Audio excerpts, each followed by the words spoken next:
আসসালামু আলাইকুম। শুরু করছি যাতনা আমার। লেখনীতে সানজিদা ইসলাম সূচনা। পর্ব সংখ্যা ১। ছেলের বউ চেয়েছিলে না মা? এই নাও বউ। জোর করে বিয়ে করেছি। তাই বলে যে এমন একটি মেয়েকে নিয়ে সংসার করব সেটা থাকলে তুমি ভুল মা। ভেবে থাকলে তুমি ভুল মা। এই মেয়ে আমার বেড পার্টনার হওয়ার যোগ্যতাও রাখে না। আমি আজই কানাডা ফিরে যাব। সবেমাত্র বিয়ে করে বাড়িতে বউ তুলেছে নাভান শারিয়ার। তার এমন কথায় সম্বিত হতভম্ব লিভিং রুমে দাঁড়ানো তার বাড়ির প্রতিটি সদস্য, সাথে তার সদ্য বিয়ে করা নতুন বউ। ঘোমটা দিয়ে এতক্ষণ স্বামীর জন্য অপেক্ষা করছিল সে। নিচের কথা সহজে তার কানে এসে বাড়ি খায়। দুহাতে লেহেঙ্গা ধরে রুম থেকে বেরিয়ে যায় সে। দোতলার করিডোরে আসতে দেখতে পায় রক্তটা তার সেই সুদর্শন স্বামীকে অশ্রুসিক্ত নয়নে তাকিয়ে থাকে। এক বুক স্বপ্ন শেষ হয়ে যাবে। নাভানের এই কথার মানে ধরতে পারছে না কেউ। সে তো মাত্র বিয়ে করলো, তাহলে কি মজা করছে নাভান? কিন্তু নাভানের মতো এমন গম্ভীর পুরুষ মজা করবে বলে মনে হচ্ছে না কারো। ভেতরে রাগ বসে গম্ভীর মুখে ছেলের দিকে এগিয়ে যায় সোহানা মির্জা কঠোর গলায় বলে ওঠে, এসব কি বলছো তুমি নাভান? যাও, বাসর ঘরে ইয়ানা তোমার জন্য অপেক্ষা করছে। বাসর? ছ্যাঃ, তুমি ভাবলে কি করে আমি এখন ওই রুমে যাব? চোখ মুখ গম্ভীর করে মায়ের ডাকে কুটুল দৃষ্টিতে তাকায় নাভান শাহরিয়ার। এক পলক সোহানা মির্জার দিকে তাকিয়ে বিকট শব্দে গা দুলিয়ে হেসে ওঠে সে। হাসতে হাসতে চোখ দিয়ে পানি এসে যায় তার। সহজায় তার মায়ের দিকে আঙুল তুলে মুখে হুঙ্কার দিয়ে বলে, তুমি কি ভেবেছো সোহানা মির্জা আমি তোমার হাতের পুতুল? নো। বিয়েটা আমি করেছি তোমাদের শিক্ষা দিতে, চরম প্রতিশোধ নিতে করেছি। নাভান কি বলেছিল? নাভান কি বলছিস এসব? এতক্ষণ চুপ করে তাদের কাহিনী দেখছিল নাহিদ মির্জা ও তার মা আয়েশা মির্জা আর নাভানের ছোট বোন নিধি। তার পাশে দাঁড়ানো নাভানের ছোট চাচা আর তার বউ নিপা। কারো মুখে কোনো রা নেই। নাভান যে এরকম করবে আগে থেকে নাহিদ মির্জা কিছুটা আন্দাজ করেছিল তার। কিন্তু স্ত্রীর জেদের কাছে সবই তুচ্ছ যেন ওনার। নাভানের দিকে তাকিয়ে খেকিয়ে উঠলেন তিনি। এটা কোনো ছেলে খেলা নয় নাভান। এভাবে একটা মেয়ের জীবন নষ্ট করতে পারো না তুমি। ইহানের মতো একটা এতিম মেয়ের জীবন তুমি নষ্ট করবে? তাই তাহলে আমার আর অদিতির জীবনটা কেন নষ্ট করলে তোমরা? Why? Answer me. Because he is a prostitute. সে ইয়ানার নখেরও যোগ্যতা রাখে না। স্টপ মা। সোহানা মির্জার কথার প্রেক্ষিতে ভয়ঙ্করভাবে চিৎকার দিয়ে ওঠে নাভান। চোখ দিয়ে তার আগুন ঝরছে, যেন সবকিছু তছনছ করে ফেলবে। টি টেবিলটা লাথি মেরে উল্টে দেয় সে। মুহূর্তেই সেটা ভেঙে চূর্ণ বিচূর্ণ হয়ে যায়। আর একবারও অদিতিকে নিয়ে বাজে কথা বললে আমি যে কি করব, আই ডোন্ট নো মাইসেলফ। কি করবে তুমি বলো? কি করবে? বিয়ের আগেই যে মেয়ে পরপুরুষের সাথে বেড শেয়ার করে তাদের তো প্রস্টিটিউটে বলে, তাই না? রক্তচক্ষুনি মায়ের দিকে তাকিয়ে থাকে নাভান। পেশিবহুল দেহটা ফুলে ফেঁপে উঠেছে যেন। মায়ের জায়গায় অন্য কেউ থাকলে এতক্ষণ তার শেষ দেখে ছাড়তো নির্ঘাত। সোহানা মির্জা কুটিল হেসে বলে উঠল, তুমি ভাবলে কি করে নাভান? তোমার ওই 2 টাকার রক্ষিতাকে আমি মির্জা বাড়ির বউ করে আনবো? শুনে রাখো, এই মেয়েকে শুধু তোমার বরাদ্দ রাখা হোটেল রুমে বেড পর্যন্তই শোভা পায়, মির্জা বাড়ির বউ হিসেবে না। সোহানা মির্জার কথায় বাড়ির সকলে ভয়ে নাভানের দিকে ঘুরে তাকায়। নাভানকে এখন হিংস্র বাঘের ন্যায় লাগছে। দুহাতে মাথা নিচে চুল চেপে ধরেছে সে। কিছুতেই রাগ কমাতে পারছে না। ইহানা ব্যথিত নয়নে তাকিয়ে আছে। স্বামী নামক মানুষটার জীবনে অন্য নারী সে আর ভাবতে পারছে না। কবুলের জোর এতটাই যে 3 ঘন্টা আগেই সে না দেখা অচেনা মানুষটাকে 3 কবুল বলে আপন করে ফেলেছিল। আয়েশা মির্জা এবার দোতলার করিডোর তাকায়। ইয়ানাকে দেখে নিধিকে বলে তাকে ঘরে নিয়ে যেতে। নিধি উপরে উঠে আসে। ইয়ানার দিকে তাকিয়ে তার বড্ড মায়া হয়। এমন আসমানের হুড়কে তার ভাই অবজ্ঞা করছে। ইয়ানাকে কি বলে সান্ত্বনা দিবে তা সে জানে না। বিধ্বস্ত ইয়ানার দিকে তাকিয়ে মিহি কণ্ঠে বলে, চলো ভাবি। ঠায় দাঁড়িয়ে রইল সে, নড়ল না একটুও। আয়েশা মির্জা এবার ছেলের বউয়ের কাছে উঠে এসে মুখ তাকে বিকৃতি করে বলে ওঠে, যা নয় তাই মুখে আসছে বড় বৌমা। বলি, এখানে যে স্বামী দেবর মেয়ে শাশুড়ি আছে ভুলে গেছ? নতুন বউটা যদি এসব শোনে তার কি হইব? আর দাদু ভাই কি চায় তোর এখন? তুই যেটা বললি সেটাই হবে। নাভান মায়ের দিকে তাকিয়ে কাট কাট গলায় বলে, তুমি আমার মা না হলে তোমাকে এতক্ষণ 10 হাত মাটির নিচে পুঁতে ফেলতাম। সোহানা মির্জা তাকিয়ে আছে তার ছেলের দিকে। এই এক অদিতির জন্য আজ তার মাকেও সে এইসব কথা বলছে। নাহিদ মির্জা এবার অনেক রুষ্ট হয়ে যায়। কি করবেন তিনি? নাভানের চাচা নওয়াজ মির্জা এবার নীরবতা ভাঙে তড়িৎ গতিতে। নাভানের সামনে এসে দাঁড়ায় সে, স্তম্ভিত হয়ে বলে, তুমি বেশি হাইপার হয়ে যাচ্ছ না নাভান? মায়ের সাথে এভাবে কথা বলছো তুমি? বিষয়টা শান্তভাবে বসে ভাবো। তুমি যেটা চাইছো সেটা সম্ভব নয়। তিন কবুল বলে একটা মেয়েকে স্বীকার করেছো তুমি। নাভান সোহানা মির্জার দিকে তাকিয়ে কম্পিত কণ্ঠে বলল, কানাডা থেকে ফিরতেই মাতৃত্বের কসম দিয়ে তুমি যা করতে বলেছ আমি তাই করেছি। তুমি বলেছ অদিতিকে বিয়ে না করে তোমার পছন্দের মেয়েকে বিয়ে করতে। আমি তাকে না দেখেই তোমার কথা মতো বিয়ে করেছি। কিন্তু সংসার করার প্রতিজ্ঞা আমি করিনি। তাই আর কোনো কথা আমি তোমার রাখবো না। চকিতে সোহানার সামনে তাকিয়ে কর্কশ গলায় বলে, ইয়ানার বাবা মায়ের মৃত্যুর আগেই তাদের সাথে আমি তোমার আর ইয়ানার বিয়ে ঠিক করেছিলাম। যেভাবেই হোক আমি সেটা রেখেছি। এখন থেকে সেই তোমার অর্ধাঙ্গিনী। তার সাথেই তোমার থাকতে হবে। নাভান মুখে চ শব্দ উচ্চারণ করলো যেন। বাঁকা হেসে পরিবারের প্রত্যেকটা লোকের দিকে তাকিয়ে বলে ওঠে, একটু পরে আমার ফ্লাইট, আমি কানাডায় ফিরে যাচ্ছি। সবাই যেন একটু ততস্থ হলো ভয়ে। চলে যাবে মানে কি? আয়েশা মির্জা এবার কাতর কণ্ঠে বলে ওঠে, 7 বছর পরে দেশে আসলি আর 7টা দিন না থেকেই চলে যাবি? সব দোষ তোমার সোহানা। তোমার জন্যই এত ঝামেলা। তুমি চুপ করো আশু। আর মা, তোমার ভালো ছেলে আমি তোমার কথাই রাখবো। করবো না অদিতিকে বিয়ে। তাহলে কানাডায় যাচ্ছ কেন? বিকজ আমি আর Aditi will living together. Live together কথাটা যেন বিশাল বড়। লিভিং রুমে বিস্ফোরণ ঘটলো। সবাই অবাক হয়ে দেখছে নাভানকে। ছেলে বিদেশি কালচার সবাই আয়ত্ত করে ফেলেছে। মা বিয়ে করতে দেয়নি বলে বিয়ে ছাড়াই থাকবে সে? নাহিদ মির্জা এবার রাগান্বিত হয়ে বলে, পাগল হয়েছ? ঘরে বউ রেখে বিদেশে মেয়ে নিয়ে পড়ে থাকবে? এত যখন অদিতিকে ছাড়তে পারবে না, তাহলে ইয়ানাকে বিয়ে করতে মত দিয়েছিলে কেন? ওহ বাবা, marriage is not that important, only if with both agri.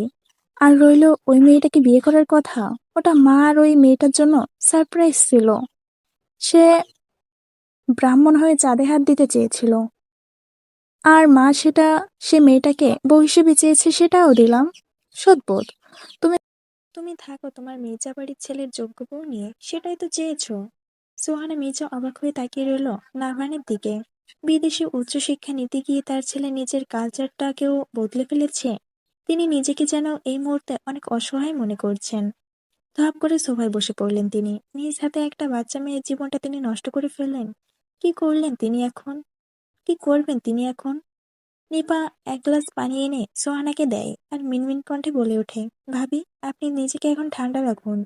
ধৈর্যহারা হবেন না। এনাকে সামলাবে কে? এতটুকু মেয়ে এত বড় ধাক্কাটাকে সামলাতে পারবে না। সোহানা এক পলক তাকায় নাভানের দিকে। নাহিদ মির্জা কঠোর গলায় জিজ্ঞাসা করে, এটাই তোমার শেষ কথা নাভান? বাবা, আমি আসছি। আমার ফ্লাইটের সময় হয়ে আসছে। সবাই যেন পাথর বনে রয়। এমন খুশির মাঝে এটা যেন কাম্য নয়। গটগট পায়ে বেরিয়ে যায় নাভান শাহরিয়ার। আঁধারের আলো গভীর হলেও চারপাশে বাড়ির লাইটিং এবং আলোর কাঁচা ফুলের সাজ্জিত মির্জাবাড়ির প্রতিটি কোণায়। তখনই নুপুরের ঝংকার আওয়াজে একবার বুক ফাটা কিশোরীর করুণ আর্তনাদ সব মিলিয়ে কেঁপে ওঠে যেন মির্জা ভিলা। নিশীথী রাতে গগনবিহারী এই করুণ পাখির আর্তনাদ কি শুনতে পেয়েছিল পুরুষটা? নাকি শুনলেও হৃদয় কাঁপাতে পারেনি সেই কান্না? কোনো রকম দৌড়ে সেই রুমে প্রবেশ করল ইয়ানা। তার বুকটা দুমড়ে মুচড়ে যাচ্ছে যেন। নিজেকে কোনো রকমেই মানতে পারছে না সে। ঘন ঘন নিঃশ্বাস নিচ্ছে সে। কত স্বপ্ন নিয়ে তো শ্বশুরবাড়ি এসেছিল সে। কিন্তু স্বপ্ন শুরু হওয়ার আগে শেষ হয়ে এলো। মা বাবা তাকে কেন নিয়ে গেল না তাদের সাথে? চোখ ঘুরিয়ে রুমটাতে চোখ বোলাই ইয়ানা। সারা রুমে রজনীগন্ধা, গোলাপের মৌম গন্ধ ভাসছে। মিডল বেডটাতে সুন্দর করে ফুল দিয়ে সাজানো হয়েছে।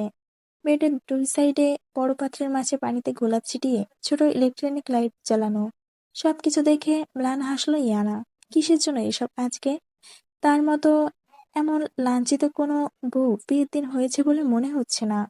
তার স্বামী অন্য পরনারীর প্রতি আকৃষ্ট। কথা মনে আসতে মাথাটা ধরে এলো তার মুহূর্তেই। পুরো ঘরে ধ্বংসকার্য চালালো সে। কেউ আসলো না থামাতে। তাতে যদি অষ্টাদশী কন্যার মন শান্ত হয় একটু। ভোরে ফোনের শব্দে ঘুম ভাঙল ইয়ানার। শোয়া থেকে উঠে মাথা চেপে ধরল সে। অসহ্য যন্ত্রণা হচ্ছে যেন। ভালো করে চোখ মেলে পুরো ঘরে চোখ বুলাই ইয়ানা। ফুল বই নানা ধরনের জিনিসপত্র মেঝেতে পড়ে আছে। নিচের দিকে তাকাতেই দীর্ঘশ্বাস ফেলে। কালকের লেহেঙ্গা এখনো গায়ে জড়ানো। জীবন ক্ষণে ক্ষণে রূপ বদলাচ্ছে তার। এই ছোট জীবনে অনেক কিছু উপলব্ধি করেছে ইয়ানা। হঠাৎ করে ফোনটা আবার বেজে ওঠে। ইয়ানা ফোনটা থেকে মেঝে থেকে উঠে বসে। ইয়ানা ফোনটা নিয়ে মেঝে থেকে উঠে বসলো। রিসিভ করে কানে ধরতে ওপাশ থেকে কেউ বলে ওঠে, ফুলশয্যা কেমন কাটলো রে মিস ইয়ানা? ওহ, সো সরি মিসেস ইয়ানা। কে আপনি? আপনার সতীন, মিসেস ইয়ানা? ভ্রুকুটি কুঞ্চিত করে ইয়ানা মেয়েটাকে কে হতে পারে? কণ্ঠটা চেনা চেনা লাগছে তার। কিছুক্ষণ চুপ করে অকপটে জিজ্ঞাসা করে ওঠে, অদিতি আপু তুমি? যাক বাবা, তাহলে চিনতে পেরেছিস তুই? কিসের জন্য ফোন দিয়েছো তুমি? মুখটা গম্ভীর করে ইয়ানা। অপর পাশে অদিতি একটু হেসে গম্ভীর স্বরে বলে, বিয়ে করেছিস শুনলাম, কিন্তু কি করলি? এখন বুঝতে পারবি সব। আমার বয়ফ্রেন্ডকে বিয়ে করা।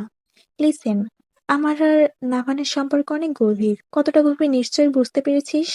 তুমি আমাকে আগে কেন বলনি? কান্নারত গলায় বলে ওঠে ইয়ানা। আসল কথা কি জানিস?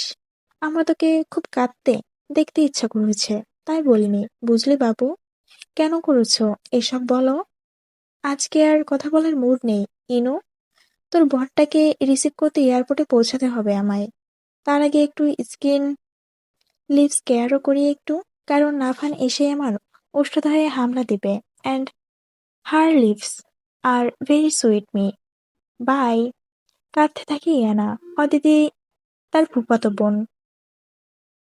তারা কানাডার সিটিজেন। অনেক ছোটবেলায় তাদের সাথে দেখা হয়েছিল ইয়ানার। মাঝে মধ্যে ফোনে কথা হতো সবার সাথে। তাদের অ্যাক্সিডেন্ট ও মা বাবার মুমূর্ষু অবস্থায়ও তার ফুপি ভাই দেখতে আসেনি। এমনকি মৃত্যুর দিনও না। মা বাবা হারিয়ে ইয়ানা যখন পাগল প্রায়, তখন তার পাশে দাঁড়ায় সোহানা মির্জা। সে তার মায়ের বেস্ট ফ্রেন্ড ছিল। ফোনের স্ক্রিনে স্বামীর সাথে অন্য মেয়ের অন্তরঙ্গ মুহূর্ত দেখে স্তব্ধ হয়ে রইল ইয়ানা। ফর্সা মুখশ্রী টুকটুকে লাল হয়ে রয়েছে তার। লাল ঠোঁটগুলো তিরতির করে কাঁপছে তার। সবকিছু অসহ্য লাগছে তার কাছে। নাভান আর অদিতির বেশ কিছু অন্তরঙ্গ ভিডিও তার হোয়াটসঅ্যাপে পাঠিয়েছে অদিতি। এনা ভাবতে পারছে না কতটা নির্লজ্জ হলে কেউ এসব করতে পারে। বুকটা প্রায় জ্বলে যাচ্ছে তার। নাভান তার স্বামী। সে কি করে তার স্ত্রী এর অধিকার অন্য কাউকে দিতে পারে? কিন্তু নাভান তো তাকে স্ত্রী হিসেবেই মানেনি। কথাটা মনে হতে নিজের জন্য বিদ্রূপের হাসি দিল রিয়ানা। তার মুখটাও তো দেখেনি তার স্বামী। চকিতে চোখের সামনে একটা ক্লিপ ভেসে ওঠে ইয়ানার। নাভান আর অদিতির চুম্বন কিরো একটি ক্লিপ। রাগে ফোনটা দরজার দিকে ছুড়ে মারে সে। এতক্ষণ ফ্লোরে হাঁটু গুজে বসেছিল ইয়ানা। সকাল নিধি এসে তার কাপড় বদলিয়ে একটা শাড়ি পরিয়ে দিয়ে গিয়েছিল। নিপা এসে অনেক বার খাবার জন্য জোড়াজুড়ি করলেও কিছুই মুখে দেয়নি সে। অনুভূতি শূন্য হয়ে বসেছিল পুরোটা সময়। এত কিছুর ভেতর একবারও সোহানা মির্জা ইয়ানার কাছে আসেনি। হয়তো কিছু অপরাধবোধ তাকে নিস্তব্ধ করে দিয়েছে। বসা থেকে উঠে বারান্দায় গিয়ে দাঁড়ালো ইয়ানা। কালকের ঘটনা কম বেশি প্রতিবেশীদের কানে পৌঁছে গেছে। তারা প্রায় দল ধরে আসছে মির্জাবাড়ির প্রাঙ্গণে। ইয়ানাকে দেখার অনেক কৌতূহল তাদের মনে। মির্জাবাড়ির এত স্বনামধন্য লোকদের এমন ঘটনা তাদের মুখে মুখে উপচে পড়ছে যেন। নিজ থেকে কিছু মহিলাদের কথাও শুনতে পায় সে। হঠাৎ করে ইয়ানার পা ধরে লুটিয়ে পড়ে একজন। ঘটনার আকস্মিকতায় হতভম্ব হয় ইয়ানা। সামনে তাকিয়ে সোহানা মির্জাকে দেখে। তার পা জড়িয়ে ধরে কাঁদছে তিনি। একটু দূরে তার ফোন হাতে দাঁড়িয়ে আছে নাহিদ মির্জা।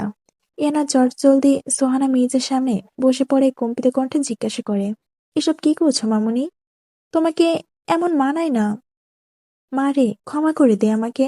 আমি স্বার্থপরের মতো তোর জীবনটাকে নরক বানিয়ে দিলাম। তুমি ক্ষমা কেন চাইছো? ক্ষমা আমার তোমার কাছে চাওয়া উচিত। আমার কারণে তোমার ছেলে বাড়ি ছেড়েছে। ওর কথা আর বলবে না ইয়ানা। ওকে আমি আর নিজের ছেলে বলে মনে করব না। সোহানা মির্জার কঠিন মুখে তাকিয়ে রইল ইয়ানা। কি বলবে এই কথার প্রেক্ষিতে? আজ না কাল নাফান ঠিক বাড়িতে ফিরে আসবে। তখন কেউ আর রাগ করে থাকতে পারবে না। ইয়ানা নাহিদ মির্জার দিকে তাকাতেই তার হাতে নিজের ফোন দেখতে পায় সে। কণ্ঠে বিচলিত হয়ে সে দুজনের দিকে তাকিয়ে বলে, অদিতি আপুর ব্যাপারে তোমরা আগে থেকেই জানতে? তাহলে কেন আমাকে আগে বলনি? আর এই বিয়ে কেন হতে দিলে তোমরা? সোহানা মির্জা মাথা নুইয়ে বসে থাকে। নাহিদ মির্জা তাদের পাশে এসে বসে। ইয়ানার মাথায় হাত রেখে বলে, আমরা অদিতির ব্যাপারে জানতাম, কিন্তু ব্যাপারটা যে এত খারাপ হবে তা ঠাউর করতে পারিনি। আগে জানলে আহ্বানের কথাই মানতাম। কখনো না। তুমি ভাবলে কি করে ওই রকম বাজারের মেয়েকে আমি এই বাড়িতে মেনে নিতাম? স্ত্রীর কান্নারত কঠোর চোখ দেখে চোখে তাকিয়ে রইল। সে বুঝতে পারল পুত্রের প্রতি তার অসীম ঘৃণা বিরাজ করছে। নাহিদ মির্জা সোহানাকে আর কিছুই বলতে পারল না। সোহানা ইয়ানার হাত ধরে বলে ওঠে, আজকে থেকে তুমি আমার পরিচয়ে বাঁচবে, আমার মেয়ে হয়ে। নাভান সারিয়ার নাম হৃদয় হতে মুছে ফেলো। জানি কষ্ট হবে, কিন্তু তোমাকে করতেই হবে। বলেই তিনি ইহানার হাত ধরে নিচের দিকে অগ্রসর হলেন। এত কষ্ট কি করে ভুলবে সে? স্বামী নামক মানুষটিকে কি ভোলা এত সহজ হবে? এমন এতিম মাইয়ার বিয়া করাইলে তো এমনই হবে আয়েশা আপা। এমন শিক্ষিত পোলার লাগে এমন মাইয়া যায় না। এই মেয়েকে তাড়াতাড়ি বিদায় করার ব্যবস্থা করেন, না হলে নাতি সারা জীবন বিদেশেই পড়ে থাকবো।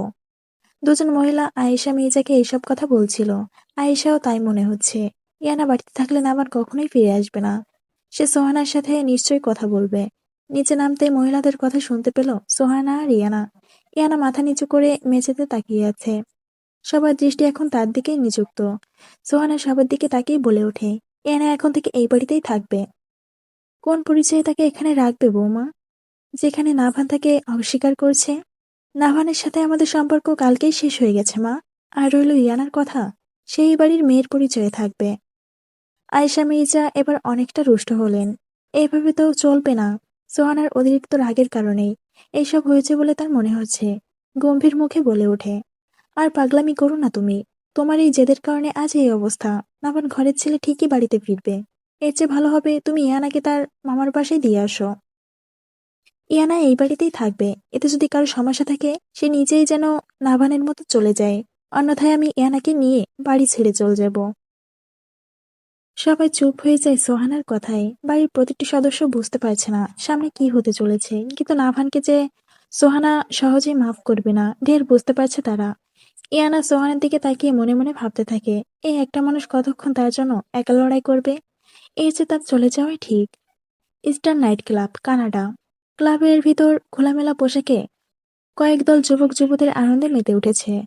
জমকালো আয়োজন, চারপাশে নানা রকমের লাইটিং, হুইস্কির বোতল আর মিউজিক, সব মিলিয়ে এক অন্যরকম সন্ধ্যা। বারটুলে বসে ইচ্ছামতো ড্রিঙ্ক করছে নাভান শাহরিয়ার। ফর্সা গায়ে জড়ানো কালো শার্ট শরীরে এঁটে আছে, তাতে তার পেশিবহুল হাত বিদ্যমান। চুলগুলো সুবিন্যস্তভাবে কপালে ছড়িয়ে ছিটিয়ে আছে। আশেপাশের মেয়েরা এক প্রকার তাকে চোখ দিয়ে গিলে খাচ্ছে। এখানে সে মোস্ট হট ব্যাচেলার হিসেবে পরিচিত। একের পর এক ড্রিঙ্কস করেই চলছে আভান। চোখ দুটো তার টুকটুকে লাল হয়ে আছে। বাড়ি থেকে আসার পর থেকেই অশান্তিতে আছে সে। অফিস কাজ কিছুই ভালো লাগে না তার। মায়ের সাথে বেশি রুড হয়ে গিয়েছিল এবার, কিন্তু তার কাছে আর কিছু করার ছিল না। পিঠের উপর কেউ হাত রাখতে পেছনে ফিরে তাকায় নাভান। একটা ছোট ওয়েস্টার্ন ড্রেস পরে দাঁড়িয়ে আছে অদিতি, মুখে তার চমৎকার হাসি। নাভানের হাতে ড্রিঙ্কসের গ্লাসটা নিয়ে নাভানের উটুর উপর বসে পড়ে সে। দুই হাত দিয়ে অদিতির কোমর জড়িয়ে ধরে নাভান। অদিতি নাভানের গালে হাত রেখে আদুরে গলায় বলে ওঠে, কি হলো তোমার? বিটি থেকে ফিরে এসে একদম বদলে গেছো তুমি। আই ডোন্ট নো, কেমন জানি অস্থির লাগছে সবকিছু। গাল থেকে অদিতির হাত সরিয়ে বলে উঠল নাভান। অদিতি কুটিল হেসে নাভানের কানে স্লো ভয়েসে বলে ওঠে, ওকে, লেটস গো। কোথায়? তোমার অস্থিরতা কমাতে? নাভান অনেকটা বিরক্ত হয়ে অদিতিকে নামিয়ে দিল। দাঁড়িয়ে অস্থির ভঙ্গিতে মাথা চেপে ধরে বলল, এসব ভালো লাগছে না অদিতি, চলো বাড়ি যাই। এই অস্থিরতা কি তোমার বইয়ের জন্য নাভান? চকিতে সামনে থেকে অদিতির মুখে গভীর দৃষ্টি ফেলল নাভান। অদিতি গম্ভীর মুখে তাকিয়ে আছে তার দিকে।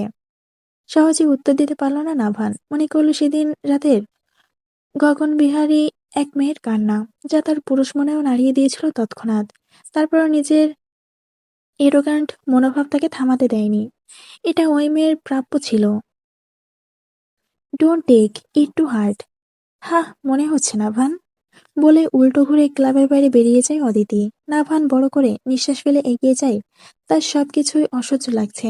নাভান গাড়ি পার্কিং এরিয়াতে যেতেই দেখতে পায় অদিতি রাগ করে পেছনের সিটে বসে আছে। নাভান গাড়ি স্টার্ট দেয়। কিছু দূর যেতেই আচমকা গাড়ি ব্রেক কষল সে। গাড়ি থেকে নেমে পেছনের সিটে বসে অদিতির দিকে তাকাল সে। অদিতি বিরক্ত স্বরে বলে ওঠে, হোয়াট, গাড়ি বন্ধ করলি কেন? ডোন্ট মিস, বলে অদিতির অতি সন্নিকটে চলে আসে নাভান। একজনের নিঃশ্বাস আরেকজনের মুখে বাড়িয়ে লাগছে। একে অপরের দিকে তাকিয়ে থাকে নির্লিপ্তে। রাগ পড়ে যায় অদিতির। এই দূরত্বটুকু ঘুচে দেয় অদিতি। মিলিত করলো একে অপরের ঔষধ হয়। দুহাতে আঁকড়ে নেয় নাভান অদিতিকে। নীরব শুনশান রাস্তার একপাশে দাঁড় করানো নাভানের কালো মার্সিডিজ। মাঝে মধ্যে দু একটা গাড়ি আসা যাওয়া করছে। অদূরে এই বন থেকে শোনা যায় কিছু অচেনা পাখির কলরব। তার সাথে শোনা যায় এক জোড়া নরনারীর চিৎকার, যা এই শুনশান রাত গম্ভীর করে তোলে। ইয়ানার জন্য একটা নতুন রুম ঠিক করেছে সোহানা। সে তাকে এখন নাভানের রুমে থাকতে দিবে না পর্যন্ত। সোহানার ধারণা, এই রুমে থাকলে নাভানের কথা আরো বেশি করে মনে পড়বে ইয়ানার। নাভানের রুমের দেওয়াল জুড়ে বেশিরভাগ ছবি নাভানের। ভিন্ন অ্যাঙ্গেলের ছবি ঝোলানো আছে। ছেলে আসবে বলে সব মন দিয়ে সাজিয়েছিলেন সোহানা মির্জা। এতক্ষণ ধরে রুমটা ঘুরে দেখছিল ইয়ানা। রুমে মিডল বেড রাখা, একপাশে কাবার্ড ও ফ্লোর টাচ বড় মিরর, অন্য পাশে বুকশেলফ আর টেবিল, সাথে বিশাল ফ্লোর লাগোয়া গ্লাসের বারান্দার দরজা। বেডের সামনাসামনি নাভানের বিশাল বড় একটি ছবি বাঁধিয়ে রাখা হয়েছে। ইয়ানা সেখানে গিয়ে দাঁড়ালো। ছবিতে ফর্মাল ড্রেসে মুচকি হেসে দাঁড়িয়ে আছে নাভান। ইয়ানা মুচকি হেসে হাত বাড়ায় বা পাশটায় আস্তে করে মাথা রাখে সেথায়। স্থানটা তো তারই। সে তো এই বাপাজোরের তৈরি। এই জায়গা শুধুমাত্র তার। অবুঝ মেয়ের মতো এক দৃষ্টিতে অষ্টাদশী কন্যা স্বামীর ছবির সামনে দাঁড়িয়ে নিজের অধিকার জানতে ব্যস্ত। ব্যাকুল কণ্ঠে অবুঝভাবে শোধায়, আপনি শুধু আমার নাভান, তাই না? আপনার বুকের বাঁ পাশটা আমার জন্য বরাদ্দ, শুধু আমার জন্য। বিড়বিড় করে বলে ওঠে ইয়ানা। অথচ সে কি জানে না? সে কি জানে তার বরাদ্দকৃত জায়গা অন্য নারীর ঠাঁই দিয়েছে তার স্বামী? সে নারীকে বুকে নিয়ে সে এক অদিম খেলায় মত্ত। জানা হয় নাই ইয়ানার। কানাডার রাজধানী অটোয়া। চার দেশ কানাডা। ডিসেম্বর, জানুয়ারি, ফেব্রুয়ারি, এই 3 মাস শীতকাল। এই 3 মাস হলো কানাডার শীতকাল। পুরো শীতকাল জুড়ে কানাডায় হয় প্রচুর তুষারপাত। এই সময় তাপমাত্রা থাকে খুবই কম, মাঝে মাঝে হয় তুষার ঝড়। এই সময় শিক্ষা প্রতিষ্ঠানও বন্ধ থাকে। সময়টা এখন জানুয়ারির মাঝামাঝির দিক। কুচি কুচি তুষারে ভরে আছে পুরো অটোয়া শহর। রাতের দিকে প্রচুর তুষারপাত হয়েছে, এখন কিছুটা কমে এসেছে। সকাল হতেই ব্যস্ত জনমানুষ নিজেদের কর্মস্থলে যাওয়ার জন্য ড্রেসিং টেবিলের সামনে দাঁড়িয়ে নিজের চুল সেট করছে নাভান শাহরিয়ার। পরনে ফর্মাল ড্রেস। আজকে তার ক্লায়েন্টের সাথে গুরুত্বপূর্ণ একটি মিটিং আছে। পরনে কালো শার্টটা বুকে পিঠে লেপ্টে আছে। 9টা মাস ধরে বাংলাদেশের সাথে তার কোনো যোগাযোগ নেই। মাঝে মাঝে তার মায়ের কথা খুব মনে পড়ে, কিন্তু ফোন করতে সাহস হয় না। হঠাৎ ফোন বেজে ওঠে। ধ্যান ভাঙে তার। ফোন হাতে তুলে অদিতির 240টা ফোন দেখতে পায় সে। মেয়েটা পাগল করে ফেলবে প্রায়। নাভান বিরক্ত নিয়ে সাইলেন্ট করে ফোন পকেটে ভরে। কালো কোটটা হাতে নিয়ে নিচে নেমে আসে। ব্রেকফাস্ট করে এখনই বেরিয়ে পড়বে অফিসের উদ্দেশ্যে।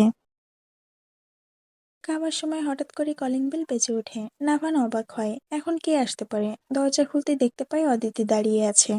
পরনে তার সাদা লং কোট। নাভানকে ঠেলে ভেতরে ঢুকে সে। নাভান দরজা লাগিয়ে দিয়ে আবার খেতে বসে পড়ে। অদিতি যেন তার সামনে অদৃশ্য। অদিতি কিছুক্ষণ বিস্ময়কর দৃষ্টি নিয়ে তাকিয়ে থাকে নাভানের দিকে। আমাকে ইগনোর করছো কেন নাভান? কখন? গত 9টা মাস কি এটা বোঝার জন্য যথেষ্ট নয়? নাভানের মুখে কোনো রা নেই। সে চুপচাপ খেয়ে চলেছে। অদিতির আগে হতভম্ব হয়ে আছে। নাভান 9টি মাস ধরেই তাকে বিভিন্নভাবে এড়িয়ে চলে। সে নাভানের মতিগতি কিছুই বুঝতে পারছে না। এত সহজে নাভানকে ছাড়বে না অদিতি। নাভান খাবার শেষ করে উঠে দাঁড়ায়। কালো কোটটা গায়ে জড়িয়ে গাড়ির চাবি হাতের সামনে নিয়ে এগিয়ে যায়। অদিতির রাগ এখন আকাশচুম্বী। সে পেছন থেকে নাভানের হাত টেনে ধরে। এসবের মানে কি নাভান? তুমি আমাকে এভাবে এড়িয়ে যেতে পারো না। ফোন দিলে ফোন তুলছো না তুমি। লিসেন অদিতি, অফিসে আমার ইম্পর্ট্যান্ট মিটিং আছে, আমাকে এক্ষুনি যেতে হবে। হাতটা ছেড়ে দাও। আর তোমার ফোন খেয়াল করিনি আমি। Don't make excuse. এতগুলো ফোন, মেসেজ কি করে তোমার অদেখা থাকতে পারে? নাভান এবার চুপ করে থাকে। অদিতির থেকে হাত ছেড়ে বাইরে অগ্রসর হয়। অদিতি এবার আরো ক্ষিপ্র হয়ে যায়। নাভানের সামনে দাঁড়িয়ে ওর কলার চেপে ধরে। আমাকে এত হালকাভাবে নিও না নাভান। আমি তোমার সেই অবহেলা বউয়ের মতো না। আমার সাথে টিচ করলে আইনি ব্যবস্থা নিতে আমি বাধ্য হব। অদিতির কথায় মজা পেল যেন নাভান। ঠোঁট প্রসারিত করে হাসলো। কি ব্যবস্থা নিবে তুমি? আমাকে ধর্ষণ করেছে, চিটিং করেছে, ব্লা ব্লা, আরো কিছু? শোনো, তোমার মতো রোড সাইড প্রস্টিটিউটের মুখে এসব কথা শুনলে লোক উল্টো তোমাকে বদনাম করে দিবে বলে অদিতির হাত এক প্রকার ছুঁড়ে ফেলে নাভান। অদিতি এবার প্রচন্ড রাগে পাগল প্রায়। ব্লাডি বিচ, তোকে আমি জেলের ভাত খাওয়াবো। কথাটা বলে অদিতির মুখ সজোরে থাপ্পড় মারে নাভান। তাৎক্ষণিক অদিতির গায়ে টিপে ধরে সে। অদিতির দম বন্ধ হয়ে আসছে যেন। নাভান দাঁতে দাঁত পিষে বলে ওঠে, তোর মতো এমন রোড সাইড প্রস্টিটিউট হাত হাততুড়ি দিলেই নাভান শাড়িয়ার মির্জার সামনে হাজারটা চলে আসবে। তোর কোনো যোগ্যতাই নেই আমার সামনে দাঁড়ানোর। আর এই সস্তা মার্কা থ্রেড তো তোর সো কল্ড বয়ফ্রেন্ডদেরকে দিবি, আমাকে না। বলে অদিতিকে ছেড়ে গটগট পায়ে বাইরে এসে দাঁড়ায় নাভান। রাগে ভেতরটা ফুঁসছে তার। অদিতি কি ভেবেছে সে তার জন্য পাগল? হুম, এমন হাজারটা অদিতিকে ছাড়তে পারবে সে? অদিতি ছিল শুধু তার একাকিত্ব কাটানোর বস্তু। আজ পর্যন্ত কোনো মেয়ে তার মনে ঢুকতে পেরেছে কিনা সন্দেহ। রাগে অপমানে চোখ দিয়ে পানি পড়ছে অদিতির। বহু পুরুষাক্ত নারী অদিতি। শেষে নাভানের সাথে সম্পর্কে জড়ায় সে। এত সহজে নাভানকে হাতছাড়া করবে না অদিতি। কিছুতেই না। সময় তার নিজস্ব গতিতে এগিয়ে চলেছে। এর সাথে কেটে গেছে ইয়ানার জীবনের 9টি মাস। ভার্সিটি প্রাঙ্গণে শান বাঁধানো পুকুর পাড়ে বসে আছে সে। অপেক্ষা করছে নিধির জন্য। চোখ তার পুকুর পাড়ের শ্যাওলাযুক্ত পানিতে। সোহানা মির্জা তাকে নিধির কলেজে অ্যাডমিশন করিয়েছেন। ইয়ানা আর নিধি পলিটিক্যাল সায়েন্সের প্রথম বর্ষের স্টুডেন্ট। একসাথে ভার্সিটিতে আসা যাওয়া তাদের। ইয়ানা নাভানের কষ্টে সবকিছু ছেড়ে দিয়েছিল প্রায়। সোহানা মির্জা তাকে জোর করে পড়াশোনায় ফিরিয়ে এনেছে। তারপরে ইয়ানা অতিষ্ঠই সবে। বুকের মধ্যে অসহ্য যন্ত্রণায় কেটে যাচ্ছে তার দিনগুলো। মাঝে মাঝে তার নিজের কাছে নিজেকে পাগল মনে হয়। ধৈর্যের বাঁধ ভেঙে আসে প্রায়। আশেপাশে তাকিয়ে থাকে নিধিকে খুঁজে। মেয়েটা তাকে এখানে বসিয়ে রেখে কই উধাও হয়ে গেল। বসা থেকে উঠে মাথার কাপড় টানে। পরনে তার আকাশি কালারের চুড়িদার। সিঁড়ি বেয়ে উপরে আসে ইয়ানা। তখনই দৌড়ে এসে ইয়ানাকে জড়িয়ে ধরে নিধি। তারপর মুখে ভাবভঙ্গি বদলে পাপ্পি ফেস করে বলে ওঠে, সরি ভাবি, ওয়াশরুমে যা ভিড় তাই দেরি হয়ে গেল। মনে হয় মেয়েগুলো সকালবেলা তাদের বাড়ির ওয়াশরুম ব্যবহার করেনি, বুঝলে? হয়তো তোমার মতো এমনি তারা ঘুম থেকে উঠে মুখও ধুতে পারে না। কথাটা বলে আপাদমস্তক নিধিকে দেখে নিল ইয়ানা। পরনে কালো জিন্স আর নীল কুর্তি। মাথার চুলগুলো আউলা হয়ে পড়ে আছে।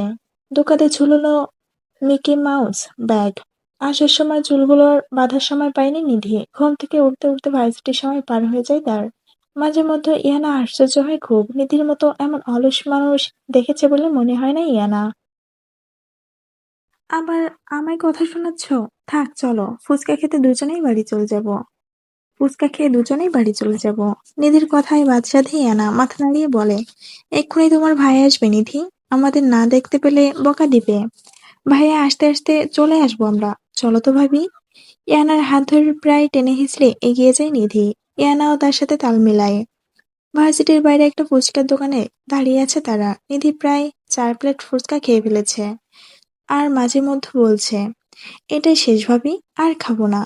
ইয়ানা শেষমেশ বিরক্ত হয়ে নিধির হাতে প্লেট রেখে দেয়। নিধি ঠোঁট উল্টে ফুচকার বিল দিয়ে ইয়ানার হাত ধরে হাঁটতে থাকে। হঠাৎ করে ব্যাগে চোখ যেতেই চিৎকার দেয় নিধি। আচমকা নিধির চিৎকারে হকচকিয়ে গেল ইয়ানা। নিধি ব্যাগ হাতে বিলাপ করছে। আশেপাশে সবাই অদ্ভুতভাবে তাকায় নিধির দিকে। সবার মূল কেন্দ্রবিন্দু সে। ইয়ানা ঝটপট জিজ্ঞেস করে, কাঁদছো কেন নিধি? কি হয়েছে? ভাবি, আমার তুলতুলা। ব্যাগের দিকে ইশারা করে বলে নিধি। ইয়ানা দেখে নিধির ব্যাগের সাইডে ঝুলানো ছোট ছাইরঙা মাউসটিডি রিংটা নাই, যেটা সে অনেক পছন্দ করে অনলাইন অর্ডার দিয়েছিল। নাম দিয়েছে তুলতুলা। ইয়ানা বিরক্ত স্বরে বলে, এটার জন্য মাঝ রাস্তায় কাঁদছো তুমি? বোকা মেয়ে, বাসায় চলো, নতুন একটা কিনে নিও। না, আমার তুলতুলাই চাই, বলে সে উল্টো দিকে দৌড় দিল। ইয়ানা আশেপাশে তাকিয়ে তার পিছু নিল। ধারে নিধির দ্বারা এসব করা সম্ভব। অনেক কষ্টে নিধির নাগাল পাই ইয়ানা। এটা এখন খুঁজলেই খুঁজলে পাবে তুমি। রাস্তায় দাঁড়িয়ে বিশ্রী কাণ্ড করো না, চলো। ইয়ানা রুষ্ট হয়ে বলল প্রায়। নিধি আর ইয়ানা প্রচুর হাঁপাচ্ছে। নিধি কান্নারত অবস্থায় সামনে তাকিয়ে বলে ওঠে, ওই দেখো পেয়েছি। ইয়ানা নিধির দৃষ্টি অনুসরণ করতেই দেখতে পায় তাদের থেকে কিছুটা দূরে ছাই রঙের কিছু একটা পড়ে আছে। নিধি আর ইয়ানা সেদিকে যায়। নিধি অনেকটা উচ্ছ্বসিত হয়ে সেটা হাতে তুলে নেয়। চকিতে তাদের দুজনের চোখ বড় হয়ে যায়। ইয়ানা ওড়না দিয়ে ইতিমধ্যে নাক মুখ চেপে ধরে। বমি ঢেলে আসছে তার, কারণ নিধির হাতে ছাই রঙের মরা চ্যাপ্টা ইঁদুর। ভেতরে পোকা কিলবিল করছে। নিশ্চয়ই গাড়ির নিচে পড়ে এটা ভর্তা হয়ে গেছে। নিধি খুশি চোটে না বুঝে এটাই ধরেছে। নিধির বিষয়টা মস্তিষ্কে আসতে সেটা ছুঁড়ে মারে তৎক্ষণাৎ। সেটা গিয়ে পড়ে একটা সাদা গাড়ির কাছে। আচমকা গাড়ির ব্রেক কষলো একজন। গাড়ির সামনে গাছের নিচে একটা পড়েছে। গাড়িটা বন্ধ করে বেরিয়ে আসে এক যুবক। গন্তব্য তার নিধি আর ইয়ানার দিকে। নিধি চোখ মুখ কুঁচকে চিৎকার দিয়ে হাত ঝাড়তে শুরু করে। ইয়ানা আর সহ্য করতে পারছে না, ভেতরটা তার উল্টে আসছে প্রায়। কি হচ্ছে এখানে? বাদরের মতো লাফাচ্ছিস কেন নিধি? তোদের না ভার্সিটির সামনে দাঁড়িয়ে থাকতে বলেছিলাম? হঠাৎ এক ভরাট কর্কশ কণ্ঠ কানে আসতেই চোখ তুলে তাকাই ইয়ানা। সামনে দাঁড়ানো সুঠামদেহী এক পুরুষ, কুটকুটে কালো চোখের মণি জোড়ায় রাগের আভাস। গম্ভীর মুখজোড়া যেন তপ্ত আগুন। বিরক্ত সহিত তাদের দিকে তাকিয়ে আছে। আসলে ঈশান ভাইয়া, ওই ইঁদুরটা ভুলে। নিধির কণ্ঠ রুখে যায় ঈশানের দিকে তাকিয়ে। সে তৎক্ষণাৎ তার লাফানো বন্ধ করেছিল ঈশানের উপস্থিতি বুঝতে পেরে। ঈশান ভ্রুকুঁচকে একবার নিধির হাতের দিকে তাকিয়ে তার গাড়ির দিকে তাকায়। মরা ইঁদুরটা এখন গাড়ির কাছে ছড়িয়ে ছিটিয়ে আছে। মুহূর্তের একটা বিশালাকার ধারণ করে ঈশানের। দাঁতে দাঁত পিষে বলে ওঠে, ইডিয়েট একটা! কি হাল করেছিস গাড়ির? তোর মতো এমন নোংরা অস্বাস্থ্যকর মানুষ আমি দেখিনি। ঈশানের ধমক খেয়ে নিধি ঠোঁট জোড়া উল্টে এলো প্রায়। ইয়ানা গাড়ির দিকে এক নজর দিতে এবার আর শেষ রক্ষা হলো না। রাস্তায় দাঁড়িয়ে মুখ ভরে বমি করে দিল সে। নিধি গিয়ে ইয়ানার পেটে হাত বোলাতে শুরু করে। ইয়ানা নেতিয়ে গেছে অনেকটা। ঈশান গিয়ে গাড়ির ভেতর থেকে পানির বোতল এনে ইয়ানার দিকে ধরে। চোখে মুখে পানি দিয়ে, কুলি করে নাও ভাবি। ইয়ানা একবার ঈশানের দিকে তাকায়। কালো চোখ জোড়া শান্তভাবে নির্লিপ্ত। শরীরে লেপ্টে আছে সাদা রঙের শার্ট। ঘামে জবজবে অবস্থা তার। শ্যামরঙা মুখটার অস্থির একটা ছায়া। নাও। ইয়ানা হাত বাড়িয়ে ধরে বোতলটা। সে এখন অস্থিরতা অনুভব করেছে। এইভাবে বমি করে দেওয়া লজ্জাও লাগছে বেশ। চোখে মুখে পানি দিয়ে উঠে দাঁড়ালো ইয়ানা। দেখলি তো, প্রথম আমার গাড়িটা, এখন আবার ভাবিকে। দুজনকে অসুস্থ বানিয়ে ছেড়েছিস তুই। ঈশানের কথায় জোড়া চোখে তাকায় নিধি। সে ঈশানের রাগ সম্পর্কে বেশ জানে।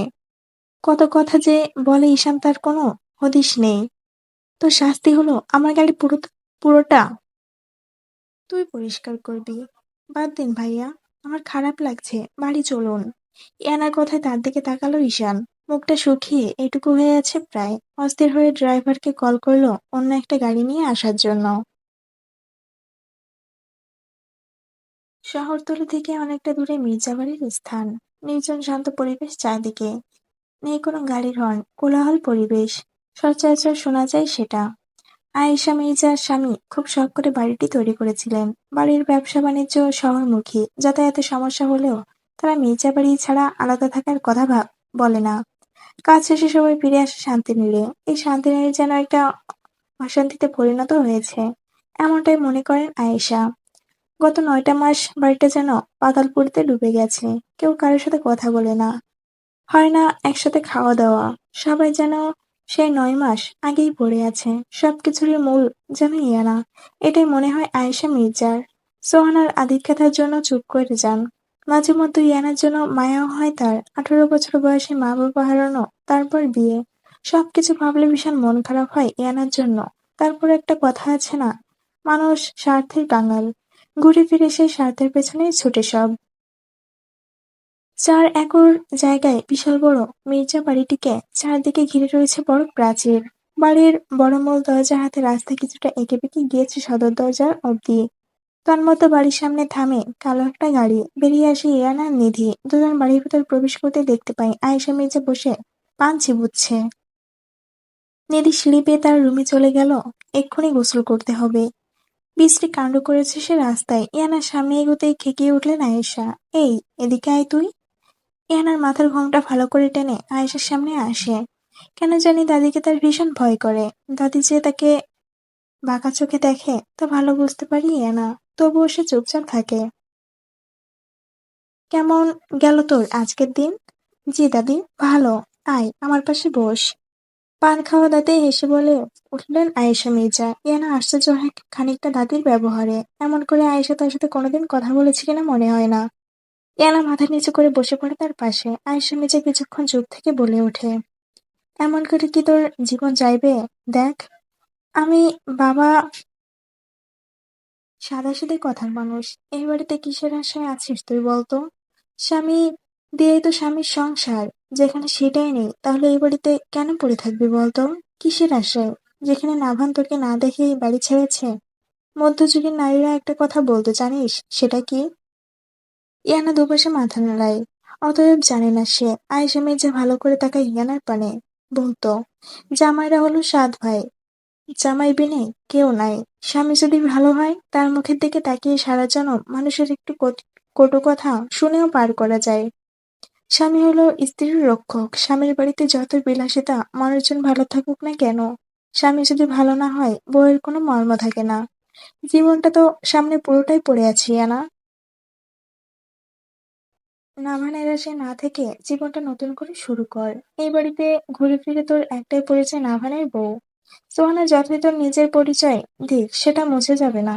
আজ না কাল তোদের সম্পর্ক ভেঙেই যাবে। সোহানা ঠিক তোকে পড়াশোনা করে অন্যথায় বিয়ে দিবে। তখন লোক জানাজানি বেশি হবে। এর চেয়ে ভালো এখনই একটা ব্যবস্থা কর। আমরা তোর পাশে থাকবো। শক্ত কর নিজেকে। কথাগুলো বলে থামলেন আয়েশা। ইয়ানা অনুভূত শূন্য হয়ে বসে আছে তার সামনে। মুখে কোনো কথা নেই। কথাগুলো তার অজানা নয়। আজ না কাল ঘরে ছেলে ঘরে ফিরবে। তখন কোথায় ঠাঁই হবে তার? এই যে ভালো না আত্মসম্মান নিয়ে বাড়ি ছেড়ে চলে যাওয়া। কিন্তু কই যাবে সে? পৃথিবীতে সে বড্ড একা। আয়েশা মির্জা ইয়ানার মাথায় হাত বুলিয়ে দেন। রান্নাঘরের দিকে চোখ রাখেন। নিপা রান্না করায় ব্যস্ত। সতর্ক হয়ে বলে ওঠে, আমি যেসব বলেছি সোহানা যেন না জানে। পাছে বলবে আমি তোর কানে বিষ ঢেলেছি। এমনিতেই সিআইডি নিপা সারাদিন কুটনামি করতে থাকে আমার নামে। কে কার নামে কুটনামি করে গিন্নি? কথাটা শুনে চৌকিতে সামনে তাকায় আয়েশা মির্জা। ঈশান দুষ্টু হেসে তার দিকে তাকিয়ে আছে। বিরক্তিতে মুখ কুঁচকালেন তিনি। ঈশান তাকে বড্ড জ্বালায়। তোকে বলবো কেন? তুই আমাদের কথার মাঝে হাত ঢুকাচ্ছিস কেন? বারে, আমি তোমার কর্তা না? কথাটা বলে বসতে বসতে রান্নাঘরে থাকা নিপাকে হাত ছেড়ে ডাকে ঈশান এক গ্লাস পানি আনার জন্য। সামনে তাকায় ইয়ানার দিকে। মেয়েটির মায়াবীর মুখটা বড্ড করুণ হয়ে আছে। একসাথে ইয়ানার জীবনে এত কিছু ঘটে গেছে, তার ধাক্কাটা সহজে কাটিয়ে তোলার মতো নয়।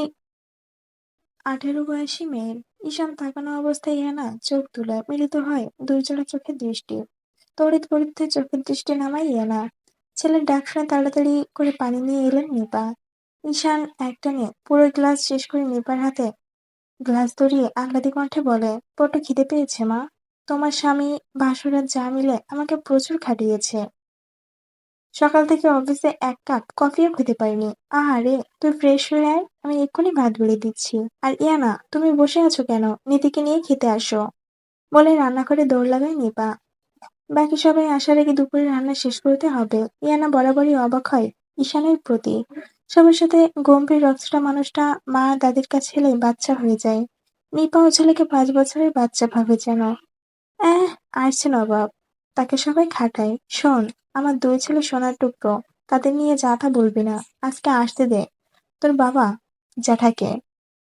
তুমি কেমন গিন্নি, হ্যাঁ? কর্তার দুঃখ বোঝো না? বয়স তো কম হলো না গিন্নি, কুটনামি কমাও। বাকি জীবন তো আমার।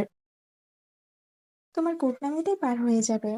ঈশানের কথায় কেঁদে ওঠেন আয়েশা মির্জা। ইয়ানা আস্তে করে ব্যাগ নিয়ে তার রুমে চলে যায়। সে সোহানা মির্জার সাথে কথা বলবে। তাদের কথাগুলো আসলেই সত্যি। এইভাবে জীবন চলবে না। শোক কাটিয়ে উঠতে হবে তাকে। ইয়ানা যেতেই ঈশানের উপর তেড়ে আসে আয়েশা। কানমালা দিয়ে রুষ্ট কণ্ঠে বলেন, তা আমি যখন এতই খারাপ, নিয়ে আয় নতুন গিন্নি, দেখি তার স্বামীর ভক্তি আমার থেকে বেশি কিনা। ঈশান মুচকি হেসে বলে ওঠে, আনবো তো, তাকে নিজ হাতে বানাবো আমি। লোহার চেয়েও শক্ত, ইস্পাত ধুর, যার প্রতিঘাতে তুমি 10 টুকরো হবে। আস আশু, তাই বলছি কূটনৈতিক বুদ্ধি এখন কমাও। নিজের ঘরে বিছানায় শুয়ে আছি ইয়ানা। বিকাল হতে চললো, দুপুরে খেতে যায়নি নিচে। নিধি এসে অনেকবার বলে গেছে, ইচ্ছে হয়নি তার, জীবনটা হাঁপিয়ে উঠেছে প্রায়। সবই তো ঠিকঠাক ছিল ইয়ানার জীবনে। বাবা মাকে নিয়ে তার সুন্দর হাসি খুশি একটা পরিবার ছিল। শুধু সুখ আর শান্তিতে ভরপুর তাদের ছোট্ট মধ্যবিত্ত সংসার। তাদের সুখে গ্রহণ হয়ে এলো একটা অ্যাক্সিডেন্ট। তারপর নিমিষে সবকিছু উলটপালট হয়ে গেল। মা বাবা হারিয়ে সদ্য 18 পা দেওয়া বাচ্চা মেয়েটির কাছে তখন সবকিছুই দুঃস্বপ্ন মনে হচ্ছিল। যেন ঘুম ভাঙতেই ঠিক হয়ে যাবে সব। কিছুদিন সম্মুখের ঘটনাগুলো তার মানতে ইচ্ছা হয় না। বরাবরের মতোই ইয়ানা নিশ্চুপ থাকে। মাঝে মধ্যে চিৎকার করে কাঁদতে ইচ্ছা করে তার, কিন্তু তারপরও গলার মধ্যে কান্না গিলে নেওয়ার অসীম ক্ষমতা হয়ে গেছে এতদিনে। শোয়া থেকে উঠে বসে আলমারির কাছে যায় ইয়ানা, সেখান থেকে বের করে তিনজনের হাস্যোজ্জ্বল একটা ছবি। হাত বোলায় ছবিটির উপর, মনে পড়ে 1 বছর আগের কথা। নাভানের সাথে ইয়ানার বিয়ে ঠিক হয়েছে তখন 2 মাস। সোহানা মির্জা বলেছিলেন নাভান ফিরতেই ইয়ানাকে বউ করে ঘরে তুলবেন। তখন থেকেই তার ছোট্ট কিশোরী মনে নাভানের জন্য সুপ্ত ভালোবাসা পুষেছিল। বিয়ে সংসার নিয়ে কত শত স্বপ্ন সে ভাঁজ করে রেখেছিল মনের গহীনে।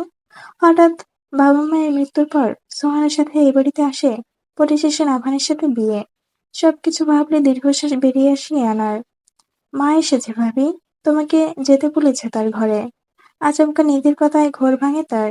চটজলদি উঠে দাঁড়ায় ইয়ানা, মাথার কাপড় টানে, নিধির সামনে এসে জিজ্ঞাসা করে, লাঞ্চ করেছে তারা?